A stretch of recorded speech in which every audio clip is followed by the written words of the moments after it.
আপনি নীলক্ষেতে গিয়ে দেখবেন, নীলক্ষেতে আবার সংবিধানের দ্বিতীয় বই আছে লেখা সহজ ভাষায় বাংলা সংবিধান, বাংলাদেশের সংবিধান। তাহলে এই সংবিধানটা আপনি কার ভাষায় কার জন্য বানাইছেন? যেটা আমি রিক্সাওয়ালাও বলছি না, ভাই বলছি একটু গ্রামের মানুষ বুঝি কিনা, জুলাই সনদ, রাইট? তো আমি গ্রামের মানুষ বাদ দিলাম, রিক্সাওয়ালা ভ্যানালাও বাদ দিলাম, আমি ঢাকা বিশ্ববিদ্যালয়, এবং আমি এটা দায়িত্ব নিয়ে বলছি, আমি যেহেতু ওখানে পড়েছি, এবং অগণিত বিসিএস ক্যান্ডিডেট যারা বিসিএস এর প্রিপারেশন নেয় তাদেরকেও আমি দীর্ঘদিন কোচিং করিয়েছি, এবং তাদের টেবিলে আপনি এখনও যদি যান, নিশ্চয়ই আপনাদের বন্ধুরা থাকলে দেখবেন যে বাংলাদেশের মানে সরকার থেকে যে প্রকাশিত সংবিধানটা, সেটা তাদের হচ্ছে না, কারণ সেখানের ভাষা পড়ে তিনি বুঝতে পারেন না। তাহলে আপনার দেশের বড় ইউনিভার্সিটির মাস্টার্স পাস করা শিক্ষার্থী আপনার লিখিত সংবিধান বোঝে না, তাহলে এই সংবিধানের স্পিরিট সব বাদ, শুধু ভাষাগত দুর্বুদ্ধতার কারণেই তো এটা কোনো গণসংবিধান না।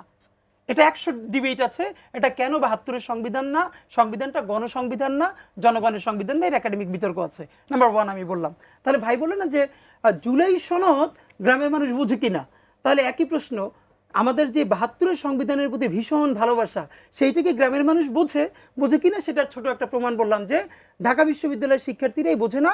প্রমাণ, নীলক্ষেতে গিয়ে একদিন দাঁড়াই থাকেন, যেখানে বিসিএস এর বই বিক্রি করে, দেখেন সবাই চলতি ভাষায় সংবিধান কিনে নিতেছে। এটা আমি আপনাকে বলে রাখলাম। নাম্বার 2, এখন আর একটা ব্যাপার যেটা এখানে খুব গুরুত্বপূর্ণ আপনারা আলোচনা করলেন, এই আলাপটা আমাদের জন্য জরুরি, সেটা হলো সংবিধান পরিবর্তন তো দুনিয়া অনেক দেও। আচ্ছা, তাহলে ভালো দেশের নাম কি? সংবিধানকে পরিবর্তন হয় না?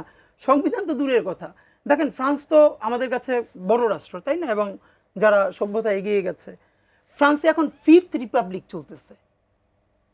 5th রিপাবলিক এর মানে আপনি আজ থেকে 50-60 বছর আগে যেটা করেছেন, হয়তো ওই সময়ের প্রয়োজন ওইটা ঠিক ছিল, কিন্তু যখন আপনি পিপলস উইল হলো সব থেকে বড় সংবিধান, যে আমরা এখানে যেটা করতে পারি নাই, গণসার্বভৌমত্ব।